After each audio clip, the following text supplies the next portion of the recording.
Hi friends, welcome back. And మనం ఈరోజు తెలుసుకోబోతున్న వచ్చి inbuilt locators in play right. Okay, మనకి ఏమేమి ఇన్బిల్ట్ లొకేటర్స్ ఉన్నాయి, మనకు డిఫాల్ట్గా మనకు ఏవైతే ఉన్నాయో వాటిని మనం చూసాం. ఓకే, మనకు బేసిక్గా లొకేటర్స్ వైజ్ తీసుకుంటే సెలీనియంలో వచ్చేసి ID, name, XPath, CSS selector ఇలా మనము తీసుకుంటూ వెళ్తాం. కరెక్టా? సిమ్లా ఫార్మాట్ మనకు ఇందులో కూడా లొకేటర్స్ ఉన్నాయి. ఓకే, అవి వచ్చి get by text locator and get by role. Okay, get by label, get by test id, and get by not get by a filter. Okay, sorry, go to image placeholder. Oh, sorry, get by placeholder. Okay, ఈ particular locators మనకు వేరే ఏ programming లాంగ్వేజెస్లోనూ ఉండవు, ఒక play రేట్లో తప్ప. Okay, ఇవి కొంచెం టైంని సేవ్ చేస్తాయి. ఈ లొకేటర్స్ యూజ్ చేయడం వల్ల కొంచెం అడ్వాంటేజ్ ఏంటంటే ఫాస్ట్గా మనం లొకేటర్ ఐడెంటిఫికేషన్ మనం చూడంగానే ఓకే ఇది ప్లేస్ హోల్డర్ ఉంది, అవి ప్లేస్ హోల్డర్ వాడేద్దాము అనే ఫీలింగ్కి రావచ్చు అనమాట. దానివల్ల మనము ఈజీగా మనము టైం సేవ్ అవుతుంది, పాత రాసే పని ఉండదు అనమాట. ఓకే, ఎలా దీన్ని చేస్తాము అనేది ఇప్పుడు చూద్దాం. ఓకే, ఫస్ట్ దీనికోసం నేను ఒక ఫైల్ క్రియేట్ చేస్తాను.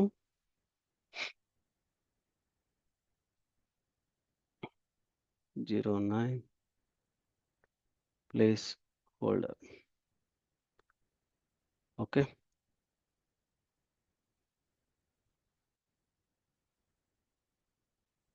కాపీ చేస్తాను. ఓకే,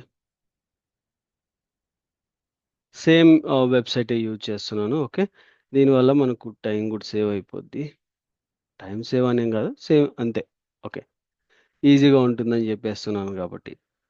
మీకు ఒకవేళ టఫ్ కావాలనుకున్నప్పుడు మీ రియల్ టైం అప్లికేషన్, మీరు ఒకవేళ వర్కింగ్ చేస్తుంటే మీ రియల్ వెబ్ అప్లికేషన్ని ట్రై చేయండి. అప్పుడే మీకు ఈజీగా ఎక్కడ మిస్ అవుతుంది అనేది ఒక ఐడెంటిఫికేషన్ వస్తుంది. ఒకవేళ మీకు జాబ్లెస్ అయితే మీరు మీ ఈ సేమ్ ఫార్మాట్లో మీరు నేను ఏదైతే చూపిస్తున్నానో ఆ పర్టికులర్ వెబ్సైట్ని చూసి మీరు ప్రాక్టీస్ చేసుకోవచ్చు. Okay, get by text, get by label and ఇవి కదా.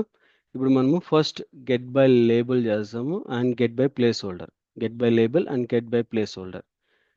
ఇందులోకి వస్తే ప్లేస్ హోల్డర్ అంటే ఇక్కడ మనకు చూడండి, ఇన్స్పెక్ట్ చేసామంటే మనకు ఒక ఎలిమెంట్ ఉంటుంది, ప్లేస్ హోల్డర్ ఎలిమెంట్. ఓకే, ఇక్కడ చూడండి లొకేటర్, ప్లేస్ హోల్డర్ లొకేటర్ ఉంది. ఈ ప్లేస్ హోల్డర్కి ఫస్ట్ నేమ్ అనేది ఉంది. ఈ పర్టికులర్ ఫస్ట్ నేమ్ని మనము ఆటోమేటిక్గా ప్రొవైడ్ చేసామంటే ఇవి మనకు వస్తుంది అనమాట. ఓకే, ఆటోమేటిక్ ఇన్ కేస్ మనకు 2 మోర్ దాన్ 1 ఉన్నాయంటే మనము ఫస్ట్ అండ్ లాస్ట్ అనే పొజిషన్స్ని వాడాలి.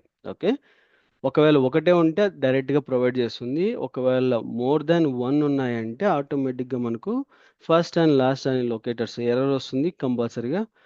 తర్వాత మనము ఫస్ట్ అండ్ లాస్ట్ అనే పొజిషన్స్ వాడాలి, లేదా nth పొజిషన్ వాడేసి మనం చేసుకోవచ్చు అనమాట. ఇక్కడ మనకు ఒకటే ఉంది కాబట్టి మనం డిఫాల్ట్గా మనం ఏం చేస్తున్నాం అంటే dot get by place holder, ఇందులోకి డైరెక్ట్గా నేను టెక్స్ట్ పాస్ చేసేస్తాను. Okay, dot fill testing. Okay, ఇది place holder direct access. Okay, and second case మనకు లేబుల్. లేబుల్ అనేసరికి మనకు ఇక్కడ ఇన్స్పెక్ట్ చేసామంటే ఇక్కడ చూడండి మనకు లేబుల్ ఉంది. ఈ లేబుల్ ఇన్సైడ్ దట్ మనకు ఇంకొక ఇన్పుట్ బాక్స్ ఉంటుంది. ఓకే, ఇన్పుట్ ట్యాగ్ ఉంటుంది.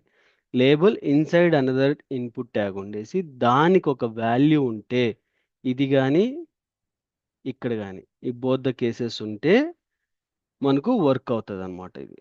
ఓకే, మ్యాక్సిమం మనకు ఈ ఇన్పుట్ లేబుల్కి ఒక వాల్యూ ఏదైతే ఉంటుందో దాన్ని బేస్ చేసుకొని ఇన్పుట్కి లింక్ అయి ఉంటుందో దాన్ని మనకు వర్క్ అవుతుంది. సమ్ టైమ్స్ మనకు ఈ వాల్యూ కూడా తీసుకుంటుంది అనమాట. ఓకే, నేను ఇక్కడ మెయిల్ తీసుకుంటున్నాను.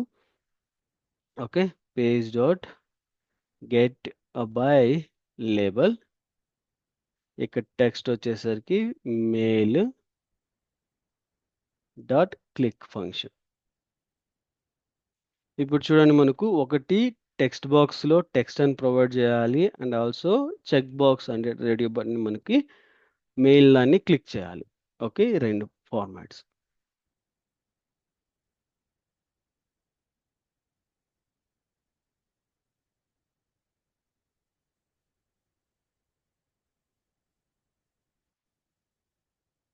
చూడండి ఇక్కడ టెక్స్ట్ ప్రొవైడ్ చేసింది. ఇక్కడ మెయిల్ క్లిక్ అవ్వలేదు because it is identified for 2. Label వచ్చి 2 ఐడెంటిఫికేషన్ చేసింది. ఏం చేసింది ఇక్కడ? మేల్ అనేది ఫిమేల్ అనేది రెండిటి ఉన్నాయి, ఒక 2 అట్రిబ్యూట్స్ ఉన్నాయి కాబట్టి ఏదో ఒక్కదాన్ని మాత్రం చూసుకో అని చెప్తుంది అనమాట. ఇక్కడ మనకు ఆటోమేటిక్గా మనకు ఫస్ట్ పొజిషన్. ఓకే, అండ్ దాని తర్వాత మనకు ఫస్ట్ పొజిషన్ ఆటోమేటిక్గా మనకు వర్క్ అవుతుంది కాబట్టి మనం ఇప్పుడు రన్ చేయట్లేదు, ఎందుకని టైం వేస్ట్ కాకోకుండా. ఓకే, మరి తర్వాత వచ్చి page dot get by text. Get by text, ఈ గెట్ బై టెక్స్ట్ కూడా ఎలా వర్క్ అవుతుందంటే సిమిలర్ ఫార్మాట్, మనకు డౌన్ మనకు విజిబిలిటీలో ఉన్న టెక్స్ట్. ఇదే ఫార్మాట్ మనము ఇంతకు ముందు కూడా చేసాం. టెక్స్ట్ ఈక్వల్ టు ఇలా ఒకటి, అండ్ అలాగే డైరెక్ట్గా సింగిల్ కొటేషన్లో ఒకటి, అండ్ అలాగే మనకు హ్యాష్ టెక్స్ట్ అనే ఫార్మాట్ని యూజ్ చేసి కూడా మనము చేసాం, రైట్. ఇవి రెండు కాకోక అంటే ఈ 3 ఆప్షన్స్ కాకోకున్నట్లు మనకు డిఫాల్ట్గా అనదర్ ఆప్షన్ ఇచ్చారు, ఏది గెట్ బై టెక్స్ట్ అనేది. ఇక్కడ కూడా సిమిలర్ ఫార్మాట్, ఒకవేళ 2 మోర్ దాన్ 1 ఆప్షన్ ఉందంటే మనకు ఆటోమేటిక్గా మనకు ఎర్రర్ వస్తుంది, and first and last positions వాడేసి మనము తీసుకోవచ్చు అనమాట.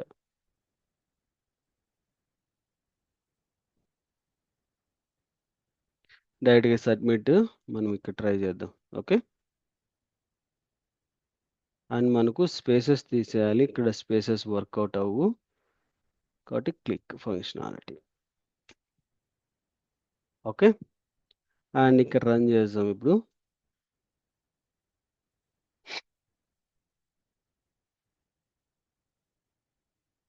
ఒకవేళ మోర్ దాన్ 1 ఉంటే గెట్ బై టెక్స్ట్ కూడా ఎర్రర్ ఇస్తుంది, ఇది మల్టిపుల్ వాల్యూని హ్యాండిల్ చేయదు. ఓకే, మల్టిపుల్ వాల్యూస్ రావు కాబట్టి మనకు ఆటోమేటిక్గా ఎర్రర్ వస్తుంది. చూడండి మనకు ఇక్కడ ఎర్రర్ అనేది వచ్చింది. ఓకే, ఇక్కడ మెయిల్ కూడా క్లిక్ అయ్యింది, ఇక్కడ వాల్యూ కూడా ప్రొవైడ్ చేసింది. ఓకే, అండ్ దెన్ ఈ గెట్ బై టెక్స్ట్ కాకుండా మనకు అనదర్ ఫార్మాట్ ఉంది, అది get by role. Get by role కూడా మనకు similar format. Get by role మనకు రేడియో బటన్కి, చెక్ బాక్స్కి అన్నిటికీ వర్క్ అవుతుంది. ఓకే, మనం లాస్ట్ ఎర్రర్ మెసేజ్ చూసుకుంటే ఒక ఎర్రర్ మెసేజ్ మిస్ అయిందా? ఓకే, ఇది 1 తీసేస్తాను, మనకు ఒక ఎర్రర్ మెసేజ్ ఇస్తుంది, మనకు అక్కడ ఒక కోడ్ ఇస్తుంది. గెట్ బై రోల్ ఆప్షన్స్ కూడా ఉంటాయి అన్నమాట.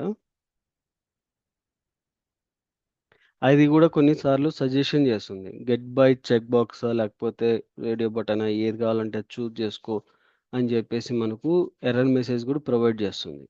ఆ ప్యాటర్న్ కూడా మనము చేసుకోవచ్చు అనమాట. ఇక్కడ చూడండి, ఇక్కడ మెయిల్, అండ్ మీరు స్క్రోల్ ఎలా చేశారంటే ఇక్కడ చూడండి, ఇక్కడ పాత్ అనేది గెట్ బై రోల్ అనే ప్రాపర్టీని వాడి మీరు చేయండి అని చెప్తుంది. ఓకే, నేను ఇది కాపీ చేస్తాను ఎందుకంటే మనకు రావట్లేదు.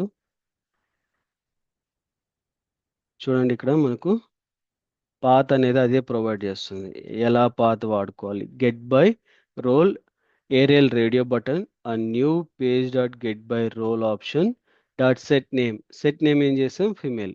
ఇది ఏం చేస్తుందంటే ఎన్నైతే రేడియో బటన్స్ ఉన్నాయో వాటన్నిటిని రిట్రీవ్ చేసుకుంటుంది, అందులో ఉంచి మనము సెట్ చేసిన నేమ్ని మాత్రం వాడుకుంటుంది అనమాట. ఓకే, నేను ఇది పాత తీసేసుకుంటాను. ఓకే, ఇప్పుడు మనకు ఫిమేల్ని క్లిక్ చేయాలి. ఓకే, మేల్ కాకోకుండా ఫిమేల్. ఓకే, నేను ఇక్కడ గెట్ బై రోల్ చేస్తాను, page dot get by. Okay, and మనకు ఈ పాత్ అనేది సేవ్ చేయాలి. Okay, and dot click option. Okay, ఇప్పుడు చూడండి మనకు ఫిమేల్ మీద క్లిక్ చేస్తుంది, ఇది గెట్ బై రోల్. ఈవెన్ నీకు బటన్ అయింది అనుకోండి, ఇప్పుడు సబ్మిట్ అనే దాన్ని క్లిక్ చేయాలంటే ఇక్కడ ఏరియల్ రోల్ ఉంది కదా, డాట్ రేడియో బటన్ ప్లేస్లో బటన్ అని ప్రొవైడ్ చేయాలి, అండ్ అక్కడ క్లిక్ ఆప్షన్ అనేది ప్రొవైడ్ చేయాలి. ఓకే, చూడండి ఫిమేల్ అనేది క్లిక్ చేసింది. ఓకే, సిమిలర్ ఫార్మాట్గా ఇక్కడ సబ్మిట్ అని పెట్టేస్తే ఆటోమేటిక్గా ఇది పుల్ చేసుకుంటుంది అనమాట. ఓకే, ఇది రోల్ ఆప్షన్. ఓకే, ఇంకొకటి వచ్చి టెస్ట్ ఐడి అని ఉంటుంది, ఆ పర్టికులర్గా డేటా ఫీల్డ్ అనే ఒక వాల్యూ ఉంటుందన్నమాట. అది మనకు రియల్ టైమ్‌లోనే వర్క్ అవుతుంది. మన దగ్గర అటువంటి పర్టిక్యులర్ అప్లికేషన్స్ ఎక్కడ లేవు. ఒకవేళ నాకు ఎక్కడైనా దొరికితే ఆ టెస్ట్ ఐడి అనేదాన్ని నేను స్పెసిఫిక్‌గా చేస్తాను. ఓకే. అండ్ లాస్ట్ మనకొచ్చి role filter boys. Okay. Filter బేస్‌కి కూడా సిమిలర్ ఫార్మాటే. నేను సిమిలర్ ఫార్మాట్‌లో అప్లై చేస్తాను. ఓకే. Page dot locator. ఈ లొకేటర్‌లో మనం ఏం చేస్తున్నానంటే నేను బటన్ తీసుకుంటా. ఓకే. బటన్ తీసుకొని నాకు సైన్ ఇన్ బటన్స్ ఉన్నాయి కదా! ఈ బటన్స్‌లో ఈ బటన్స్ నాకు కావాలి. ఓకే. ఆ బటన్స్ కావాలన్నప్పుడు మనకు దాని తగ్గట్టుగా ఫిల్టర్ ఔట్ చేయాలి. ఓకే. కాబట్టి నేను ఇక్కడ ఏం చేస్తానంటే ఏం ఫిల్టర్ చేద్దాం అనుకుంటున్నాము? ఆ న్యూ లొకేటర్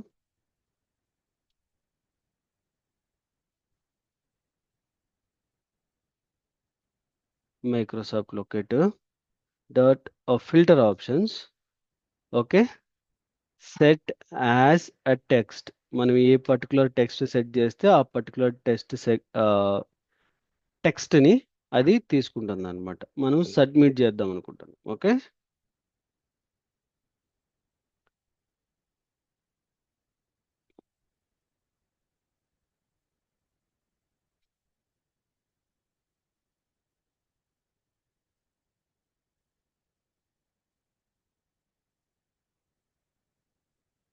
మనకు పైన చేసింది, కింద చేస్తుంది సిమిలర్ ఫార్మాట్. బట్ ఇదేంటే ఫిల్టరింగ్ చేస్తున్నాం. అది కూడా అలాగే చేస్తుంది. చూడండి మనకి ఇక్కడ క్లిక్ చేసింది. ఓకే.